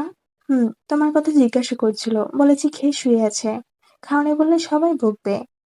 ছোট উঠে বলল নিধি। ইয়ানা নিধির সাথে কথা বলতে বলতে সোহানার ঘরের সামনে এসে দাঁড়ায়। নিধি তার থেকে বিদায় নিয়ে নিজের রুমে চলে যায়। মা বাবার কথার মতো থাকতে চায় না সে। শহরের বেশ সুনামধন্য একটা রেস্তোরাঁয় আমেরিকান ক্লায়েন্টের সাথে মিটিং আছে নাভানের। ক্লায়েন্ট ইতিমধ্যে এখানে উপস্থিত, কিন্তু দেখা নেই নাভানের। নাভানের পার্সোনাল অ্যাসিস্ট্যান্ট সাফরান আহমেদ কখন থেকে নাভানকে লাগাতার কল দিয়েই চলেছে, কিন্তু নাভান ফোন রিসিভ করছে না। সময়ের আগে চলা নাভান শাহরিয়ার মিটিং লেট, ভাবতে অবাক লাগছে সাফরানের। প্রায় 5 মিনিট পর হন্তদন্ত হয়ে রেস্তোরাঁয় আসে নাভান। পার্সোনাল বড় কেবিন বুক করা আছে সেখানে। 12 নম্বর কেবিনের দরজার পাশেই সাফরান দাঁড়িয়ে ওয়েট করছিল। আজকে ফর্মাল ড্রেসে নেই নাভান, পরনে black T shirt, black pant এবং ব্ল্যাক হুডি। সাফরান অনেক বিস্মিত হলো। অফিসিয়াল কাজে সবসময় নাভান ফর্মাল ড্রেসেই আসে। তার স্যারের মাথা ঠিক আছে তো? গুনে গুনে 20 মিনিট লেট স্যার, ঠিক আছেন আপনি? সবাই এসে গেছে? জি sir. Okay, please get started. সন্ধ্যার মিটিং শেষে ক্লায়েন্টের সাথে ডিল করে বাড়ি ফিরবে নাভান। কেবিন নাম্বার 25, নাভানদের অপোজিট পাশের কেবিনে সেটা। ছোট গ্লাসে রেড ওয়াইন ঢালছেন লিও। মুখ তার কুঁচকে আছে অনেকটা, মাথা কিছুটা ঝাড় দিয়ে এক টুকরো বরফ মুখে ঢোকায় সে। হাতের ওয়াইনের বোতলটা শব্দ করে টেবিলে রাখে লিও। গ্লাসের ওয়াইন এক চুমুকে শেষ করে বোতলে মুখ লাগিয়ে ডক ডক করে খেয়ে শেষ করে সেটা। এতক্ষণ তাকে চুপচাপ পরখ করছিল জিসা। ছেলেটা দিনকে দিন প্রচুর পাগলাটে হয়ে যাচ্ছে। লিও ততক্ষণে আরেকটা বোতলে হাত দিতে সরিয়ে দেয় জিসা। চোখ মুখ শক্ত করে সে। আর কত গিলবি, পরে তো বাড়ি যাওয়ার শক্তি পাবি না। ঠোঁট ছাড়িয়ে হাসলো লিও। এরকম আরো দুটো খেলে আমি ফিট থাকবো। দেখাই খেয়ে? দরকার নেই স্যার, আমাকে খেয়ে দেখাতে হবে না আপনার। তন্মধ্যে কেবিনে ঢুকলো অদিতি। মলিন চেহারা, উস্কো খুস্কো চুল, সবসময়ের মতো আবেদনময়ী হাসিটা ঠোঁটে নেই। পরনে হাঁটু অব্দি স্কার্ট, স্টপ। ক্লান্ত ভঙ্গিতে এসে বসে পড়ে জেসার পাশে। লিও আর জেসা অদিতির দিকে তাকিয়ে আছে। এরকম বিধ্বস্ত অবস্থায় অদিতিকে দেখে জিজ্ঞাসা। জেসা হকচকিয়ে গেল।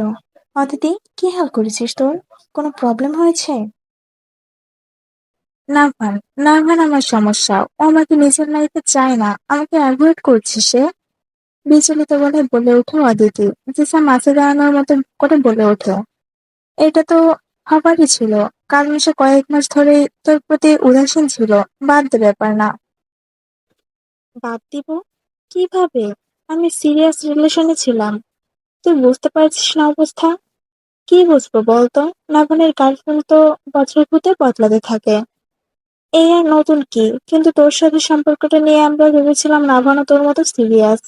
এমনটাই মনে হতো সবার। কারণ তোর সাথে তার লং টাইম রিলেশন ছিল। বুঝলাম না কি হলো হঠাৎ। আমিও বুঝতে পারছি না। Revenge of nature. মেনে নি সব এটা। কোনো বিষয় হলো?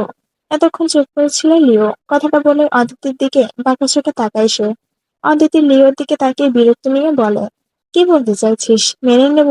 এত সহজ না সবকিছু মেনে নেওয়া। আমি এর শেষ দেখে ছাড়বো। সহজ ওদি?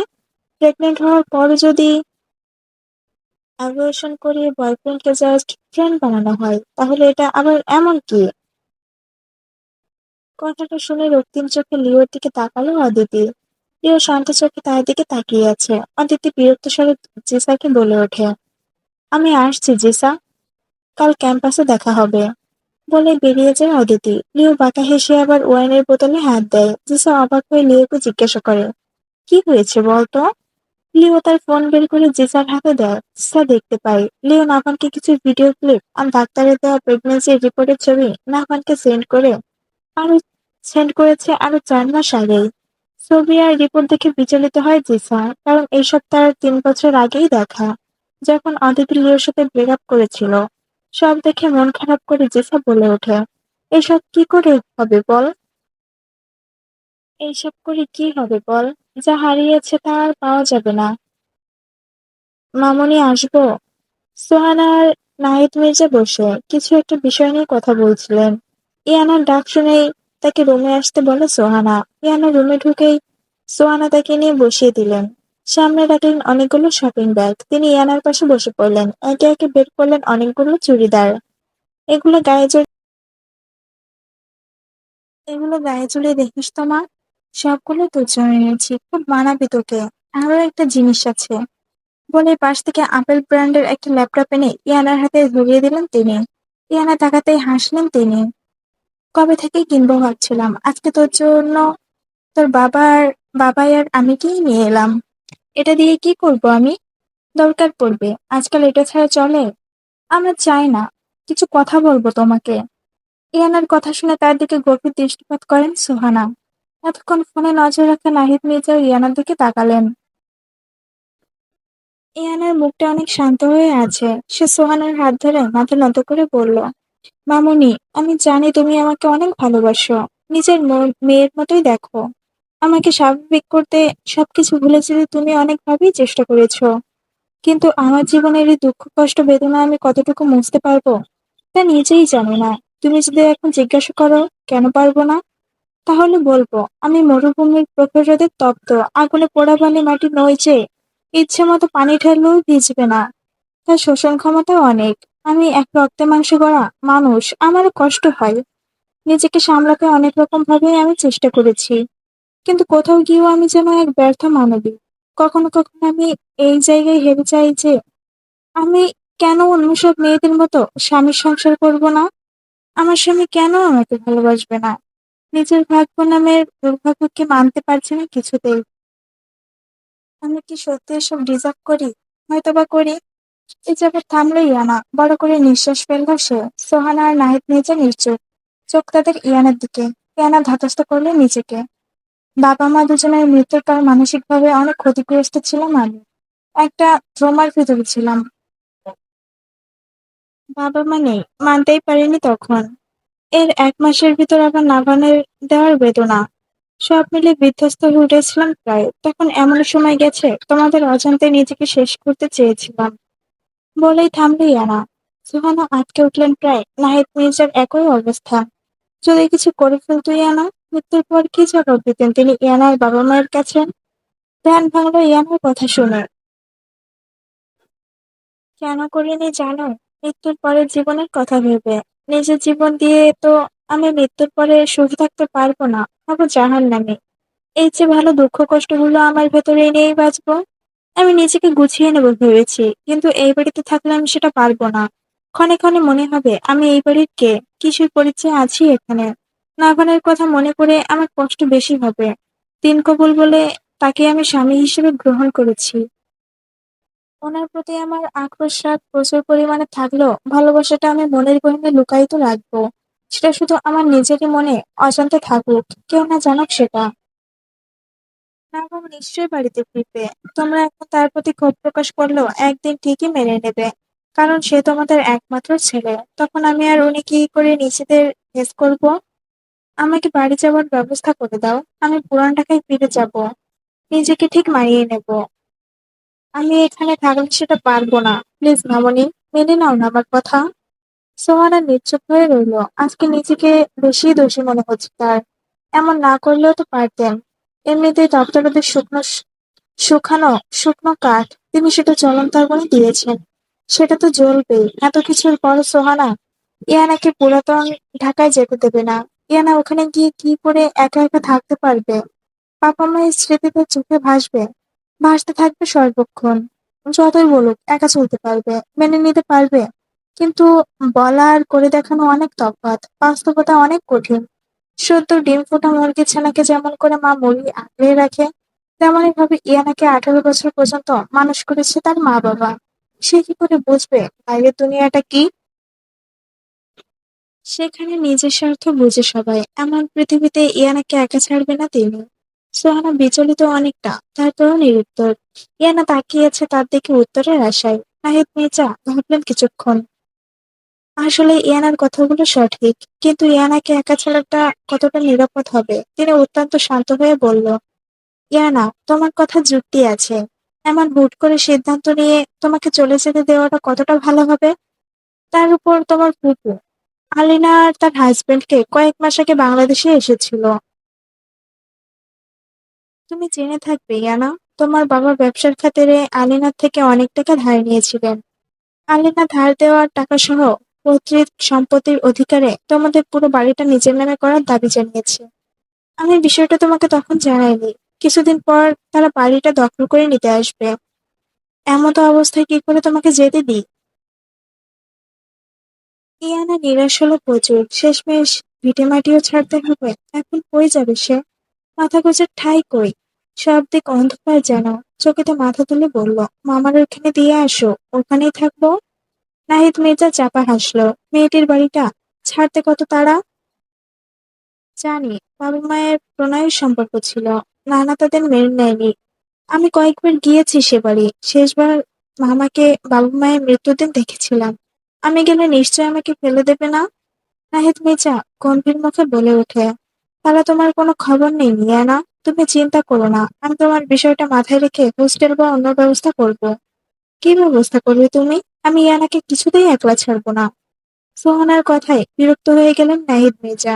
ইয়ানা অবাক হলো। সোহানা মির্জা কঠিন স্বরে বলল, তুমি ঘরে যাও ইয়ানা, আমি তোমার বিষয় ভেবে দেখবো। ইয়ানা গুটি গুটি পায়ে ঘর ছেড়ে বেরিয়ে ছাদে গেল। যেভাবেই হোক তাকে বাড়ি থেকে বেরিয়ে যেতে হবে। কি চাও তুমি সোহানা? সবকিছু কেন ঠিক হতে দিচ্ছ না? এইভাবে চললে নাফান আর ইয়ানার জীবনের কিছুই ঠিক হবে না। ইয়ানার যেতেই রাহিত মির্জা সোহানাকে জিজ্ঞাসা করলেন, রাগ হচ্ছে সে সোহানার প্রতি? এইভাবে জীবন চলতে পারে? ইয়ানার কিছুই হবে না, তার জীবন আমি সুন্দরভাবে সাজিয়ে দিব। কিন্তু তোমার ছেলেটা, আমার জানা নেই, সে নিজেই তার নিজের জীবন নরক বানিয়ে রেখেছে। আমি তাও নাভানের জীবন ঠিক করতে চেয়েছিলাম, কিন্তু সে হতে দিল কই? ভারত পাত্রে মুখ দেওয়া যার স্বভাব। সোহানা রাগান্বিত হয়ে বলে উঠল প্রায়। নাহিদ মির্জা ক্রোধান্বিত নয়নে তাকালো স্ত্রীর প্রতি। কণ্ঠে আক্রোশ ঢেলে বলে ওঠে, তার জন্য তুমি দায়ী সোহানা। আর সাথে আমিও যে ছেলেকে সঠিকভাবে গড়ে তুলতে পারিনি। নাভানের এই অবস্থার জন্য আমি দায়ী তুমি কি করে বলতে পারলে? কেন বলতে পারবো না? শুরু থেকেই তুমি নাভানের প্রতি নিজের জেদ চাপিয়ে দিয়েছ। সবকিছুতেই নিজের জেদ। রাগকে প্রাধান্য দেওয়া ভালো নয় সোহানা। রাগান্বিত হয়ে উচ্চস্বরে বলে ওঠে নাহিদ মির্জা। তার মেজাজ বিগড়ে গিয়েছে প্রায়। সোহানা গম্ভীর মুখে অবাক হয়ে চিৎকার দিয়ে বলে, আমি নিজের জেদ রাত কখন তোমাদের উপর প্রয়োগ করেছি? তোমার ছেলে বিগড়ে যাওয়ার দোষ আমার উপর দিও না। সোহানার চিৎকার পাশের রুমে থাকা নিপা আর নওয়াজ মির্জার কান অব্দি চলে যায়। তারা দুজনেই বিস্ময় নিয়ে তাদের রুমের সামনে আসে। আয়েশা, ইয়ানা, নিধিও ঈশান ততক্ষণে চলে আসে। কারণ আজ পর্যন্ত সোহানা আর নাহিদ মির্জা দুজনেই নিজেদের সাথে উচ্চস্বরে কথা বলেন। তাদের রুমের দরজা খোলা ছিল। নাহিদ মির্জা সোহানার কথার প্রেক্ষিতে ভয়ঙ্কর আক্রোশ নিয়ে বলে, না, সেটা আর দিব না, কারণ আমিও সমান দোষী যে তোমার কথা শুনে নাভানকে কানাডায় পাঠিয়েছি। আর ভুল করেছি ইয়ানার সাথে তার বিয়ে দিয়ে। এইবার আমি সব ঠিক করব। আর ইয়ানার প্রতি কোনো দরদ দেখাবো না। দরদ দেখাবে না তুমি। ওদের জন্য যা করার আমি করব। কি করবে তুমি, হ্যাঁ? ওকে বাড়ি থেকে বের করে দেবে? তাহলে শুনে রাখো নাহিদ, আমি ইয়ানাকে অন্য কোথাও যেতে দেব না। তাদের দুজনের বিষয় আমি দেখব। ক্রোধান্বিতভাবে বলে ওঠে সোহানা। নাহিদ মির্জা রাগের ভস্মীভূত হয়ে সোহানার দিকে আঙুল তুলে বলে, কি দেখবে তুমি? তুমি ওদের কারোরই ভালো করতে পারবে না। ইয়ানারও না, আর হলো নাভান, তারও না। কারণ তুমি ওর আসল মানব। বিস্ফোরণ মন্তব্য করে ঘর থেকে বেরিয়ে গেলেন নাহিদ মির্জা। এতক্ষণ বাড়ির প্রত্যেকটা সদস্য নীরব শ্রোতা হিসেবে ছিলেন যেন। কেউ কিছু বলতে পারল না। নাহিদ মির্জার কথা সবাই অবাক হলেও অবাকের চরম পর্যায়ে চলে গেছে ইয়ানা। নাভান সোহানার ছেলে নয়। সোহানা অবাক হয়ে তাকিয়ে রইল। সে নাভানের মা নয়, কথাটা বলতে পারলেন নাহিদ মির্জা। এত বছর আদর, ভালোবাসা, স্নেহ, মায়া, মমতা সবকিছুই কি বিকে? সে কি সত্যি নাভানের মা হতে পারেনি? অতীতে সেই প্রায় ভুলে যাওয়া সত্য আবার তাকে মনে করিয়ে দিলেন নাহিদ মির্জা। মনে করিয়ে দিলেন তার এতদিন সে শুধু তার অধিকার দেখিয়েছেন নাভানের উপর। ধপ করে চেয়ারে বসে পড়লেন সোহানা। পাথর বনে গেছেন তিনি। নওয়াজ তার ভাইয়ের পেছন ছুটলেন। আয়েশা, নিপা সোহানের পাশে এসে দাঁড়ালো। তাকে সান্ত্বনা দেওয়ার ভাষা খুঁজে পেলেন তারা। আমি আসলে সৎ মা, তাই না? আয়েশার দিকে তাকিয়ে করুণ গলায় বলে উঠলেন সোহানা। কাঁদলেন আয়েশা। সে জানে নাভান সোহানার কতটা আপন। তিনি ভীত গলায় বলে, তুমি নাভানের মা সোহানা। নাহিদের কথা মন থেকে ফেলে দাও। জানোই তো ও সহজে রাগে না, রাগলে মাথা ঠিক থাকে না। বলে সোহানার মন ঠিক করার একটু চেষ্টা করেন তিনি, কিন্তু সফল হলেন কই। মুহূর্তে কেঁদে উঠলেন সোহানা। ভিতরটা যেন নিঃশেষ হয়ে গেছে তার। ইয়ানা নিজের কাছে খুব খারাপ লাগছে, তার জন্য এত ঝামেলা। কি করে ঠিক করবে সব? নিধি মায়ের কান্না দেখে গুমড়ে কেঁদে উঠল। তার মায়ের কান্না সহ্য হচ্ছে না। বাবা কি করে মাকে এই কথা বলতে পারলো? নিধির পাশে দাঁড়ানো ঈশান, সে নিধিকে ধমক দিয়ে বলল, এমন সিরিয়াস মোমেন্টে কে তুই কমেডি সিন বানিয়ে দিলি গাধি। চুপ কর, তোর কান্না দেখে আমার হাসতে মন যাচ্ছে। কান্নার বেগ বাড়িয়ে দিল নিধি। ঈশানকে জড়িয়ে ধরে হাতের পাশে নাক মুছে কাতর কণ্ঠে বলে, মাকে থামতে বলো ভাইয়া, আমার খুব কষ্ট হচ্ছে। ইয়াক, সৌদি মুসলিমের শার্টে ছোট মাকে থামাবো? তার আগে তুই থাম গাধি, নাহলে পুরো মির্জাবাড়ি আজকে কমেডি হল হয়ে যাবে।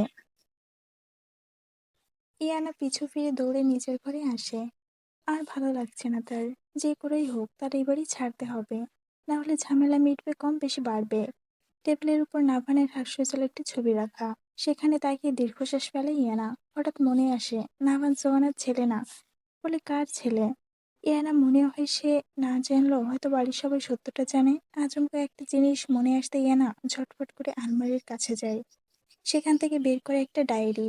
ইয়ানার মামা মিজানুল করিম তার বাবা-মায়ের লাশ দাফন করে শেষবারের মতো ইয়ানার সাথে দেখা করতে এসেছিল। তখন কান্নারত ইয়ানা মামার সাথে ভালো করে কথা বলতে পারেনি। মিজানুল করিম তাকে একটা নাম্বার লিখে দিয়ে বলেছিলেন কখনো দরকার পড়লে এই নাম্বারে যোগাযোগ করতে। এটা তার ছেলের নাম্বার।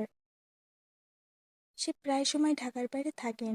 ইয়ানা ভালো মতো নাম্বারটা চোখ বোলায়, তারপর বিড়বিড় করে পড়ে সেটা। ফাহাদ করিম। ইয়ানা ভালো করে নামটা আওড়ায়। তাকে এই ফাহাদ করিমের সাথে দেখা করতে হবে। সে তার মামার ছেলে। ফোনটা বের করে নাম্বারটা ঢুকে ফোন লাগালো ইয়ানা।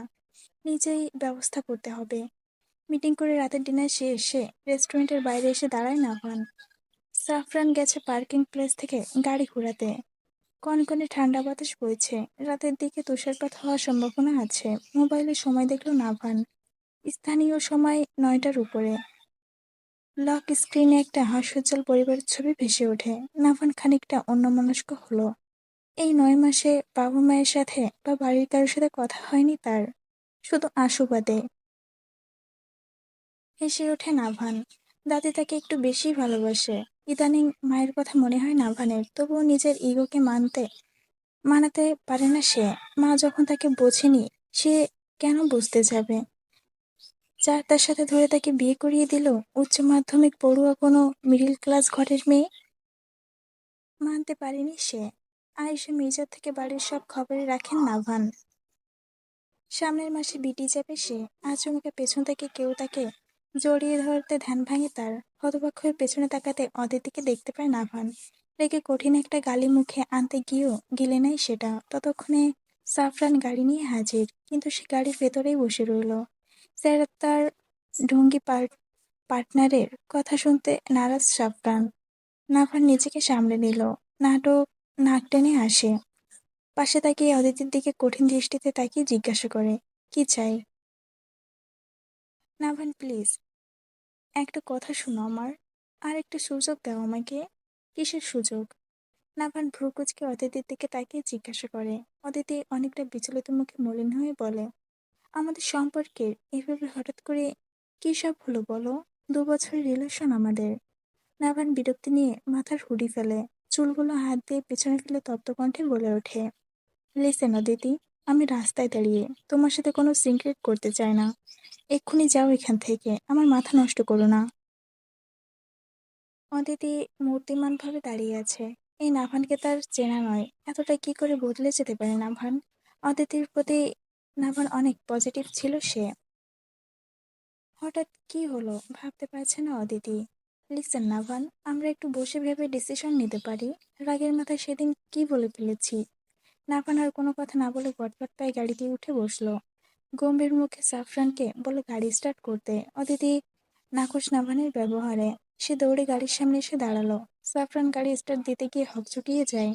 নাভান এবার প্রচন্ড রেগে গিয়ে সাফরানকে আদেশ করে, গাড়ি চালা ওর উপর দিয়ে, একেবারে পিষে ফেলোকে, পারলে তো স্যালারি বাড়িয়ে দিব।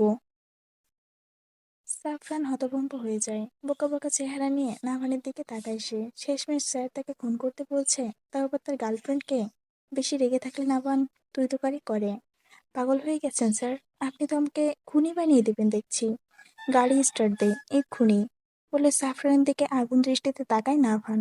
সাফরান একবার গাড়ির সামনে থাকা অদিতির দিকে তাকালো। মেয়েটা পাগলের মতো নাভানকে ডেকে চলেছে। স্যার, কি এই মেয়ের সাথে ব্রেকআপ করেছে? সে ভীত কম্পিত কণ্ঠে নাভানকে বলে, স্যার, সামনের মাসে আমার বিয়ে। তো এই সময় আমি তোর বিয়ের কথা বলতে বলেছি? আকাশচুম্বী রাগ নিয়ে হুঙ্কার দিয়ে উঠল নাভান। সাফরান সামান্য ঢোক গিলে মিনমিন স্বরে বলে, এ মানে স্যার, খুন করলে তো জেলে ঢুকতে হবে, তখন আমার বিয়ে কি হবে? নাভান গাড়ি থেকে বেরিয়ে এলো। আজ অদিতির একটা হেস্তনেস্ত করবে সে। নাভান এগোতেই সেখানে জিসা আর লিও উপস্থিত হলো। তারা নাভানকে অদিতির দিকে এভাবে তেড়ে যেতে দেখে আশ্চর্য হলো অনেক। জিসা এবার এগিয়ে গেল অদিতির কাছে। তারপর হকচকিয়ে নাভানকে বলে ওঠে, ভাইয়া প্লিজ, আমি অদিতিকে নিয়ে যাচ্ছি। মাঝ রাস্তায় সিনক্রেট করবেন না। নাভান এবার রুষ্ট কণ্ঠে বলে, তাই করো। ওর মতো মশামাছিকে মেরে হাত নষ্ট করতে চাই না আমি। কথাটা বলে আপাদমস্তক লিওকে একবার দেখলো নাভান। তারপর গাড়িতে উঠে বসতেই সাফরান গাড়ি চালালো। সাই সাই করে চলে গেল সেটি। কুয়াশাচ্ছন্ন রাস্তার মাঝে দাঁড়িয়ে দিতেই এবার চিৎকার করে ওঠে, ছাড়বো না নাভান, কিছুতেই এত সহজে হাত ছাড়বো না। হাত ছাড়া করবো না আমি তোমাকে, কিছুতেই না। জিসা অদিতিকে শান্ত হতে বলে। অদিতি ভেঙে চূর্ণ বিচূর্ণ হয়ে গেছে যেন। অদিতির মতো মেয়ের এমন অবস্থা হবে ভাবতেই যেন অবাক হচ্ছে জিসা। লিও এবার খানিকটা টলতে টলতে অদিতির সামনে এসে দাঁড়ায়। মুখ বাঁকিয়ে বিদ্রুপের হাসি দিল সে। মুখটা করুণ করে কণ্ঠে রাগ নিয়ে বলে ওঠে, কষ্ট হচ্ছে তাই না অদি? আমারও হয়েছিল, যখন আমার বাচ্চাটাকে তুই খুন করেছিলি। তা আবার এই নাভানের জন্য শাস্তি পাচ্ছিস তুই। আরো শাস্তি বাকি আছে তোর। বলে লিও উল্টো হেঁটে তার গাড়ির দিকে এগোলো। অদিতি বিড়বিড় করে কিছুক্ষণ গালি দিল লিওকে। নেহা ছোটবেলার বেস্ট ফ্রেন্ড, না হলে জানে মেরে দিত। জিসা বরাবরই লিওর প্রতি আপসেট হয়। আজকাল কত অহরহ হচ্ছে অ্যাবর্শন, কিন্তু এই ছেলে ভুলতে পারছে না বাচ্চাটার কথা। স্ট্রেঞ্জ। লিসা অদিতিকে নিয়ে পা বাড়ায় সামনে।